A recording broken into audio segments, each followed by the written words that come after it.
Hello everyone, welcome back to our channel. तो आज हम डिस्कस करेंगे 15 इंपॉर्टेंट क्वेश्चन जो कि इंडिया जीके से रिलेटेड हैं और सभी एग्जाम्स के पॉइंट ऑफ व्यू से बहुत इंपॉर्टेंट है। फर्स्ट क्वेश्चन है, सारे जहां से अच्छा हिंदुस्तान हमारा गाने के रचयिता कौन है?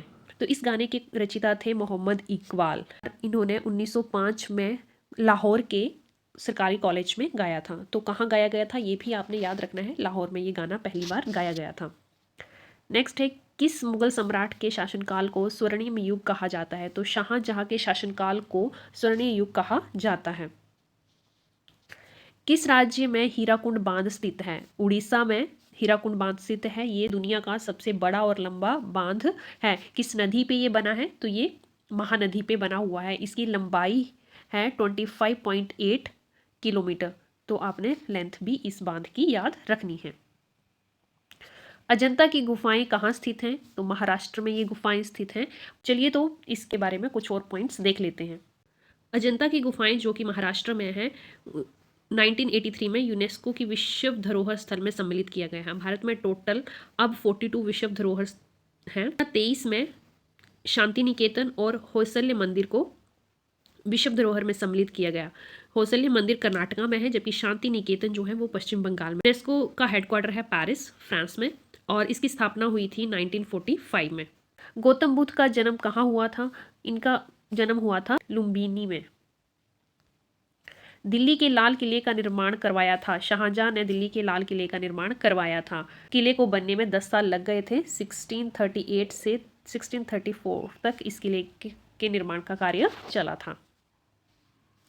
सबसे पहली धातु जिसका मानव ने प्रयोग किया था? तांबा वो धातु थी जिसका प्रयोग सबसे पहले मानव ने किया था।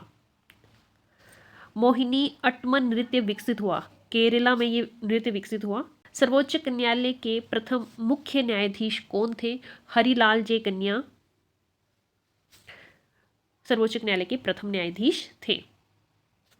संविधान के किस अनुच्छेद में धन विधेयक की परिभाषा दी गई है? तो अनुच्छेद 110 में धन विधेयक की परिभाषा दी गई है। रात्रि को आकाश में कौन सा ग्रह लाल दिखाई देता है? मंगल ग्रह रात्रि में लाल दिखाई देता है। मंगल ग्रह को ही लाल ग्रह के नाम से भी जाना जाता है। इनमें से क्या एक खरीफ फसल है? धान एक खरीफ फसल का एग्जाम्पल है, तो बी ऑप्शन इसमें सही हो जाएगा। खरीफ फसल और रबी फसल में क्या फ़र्क है, इसको थोड़ा सा देख लेते हैं। रबी फसलें जो होती हैं ये सर्दियों में तैयार की जाती हैं, जैसे सरसों, जौ, अलसी। दालें जो होती हैं वो भी रबी फसलों में आती हैं, और गेहूँ। सर्दियों में तैयार करने वाली कोई भी फसल रबी फसल कहलाती है। जबकि खरीफ फसलें जो हैं ये मानसून में तैयार की जाती हैं, और इनके एग्जाम्पल देख लीजिए। चावल, जैसे चावल को धान भी कहते हैं, अभी जो क्वेश्चन हमने किया।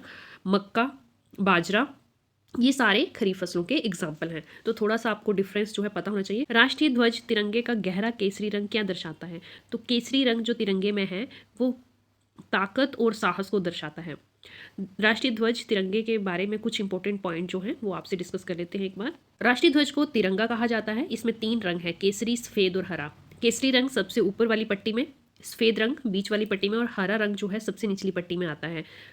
और इसके साथ ही नीले रंग का अशोक चक्र बना हुआ है जिसमें की 24 तीलियां हैं। राष्ट्रीय ध्वज किस आकार का है? तो इसकी आकृति जो है वो आयताकार है, रेक्टेंगुलर है, और इसकी रेशो जो है लंबाई और चौड़ाई का अगर अनुपात लिया जाए तो वो 3:2 है। राष्ट्रीय ध्वज का डिजाइन किसने बनाया था? पिंकली वेंकटेडा ने राष्ट्रीय ध्वज का डिजाइन बनाया था। तिरंगे की सबसे ऊपरी पट्टी में केसरी रंग है जो कि ताकत और साहस का प्रतीक है। मध्य पट्टी में सफेद रंग है। सफेद रंग शांति और सत्य का प्रतीक है, जबकि निचली पट्टी में हरा रंग वृद्धि और पवित्रता को दर्शाता है। तो ये कुछ इंपॉर्टेंट पॉइंट है जो हमें इस क्वेश्चन से रिलेटेड पता होनी चाहिए। भारत में सबसे प्राचीन पर्वत श्रृंखला है अरावली पर्वत श्रृंखला। भारत की सबसे प्राचीन पर्वत श्रृंखला है। संसद शब्द का तात्पर्य है? तो नेशनल असेंबली जो है इसका तात्पर्य है। ये क्वेश्चन जो है एसएससी सीजीएल 2022 में भी आया हुआ है। अगर आपको वीडियो इन्फॉर्मेटिव लगी हो तो लाइक और शेयर ज़रूर कर दीजिएगा। Thanks for watching.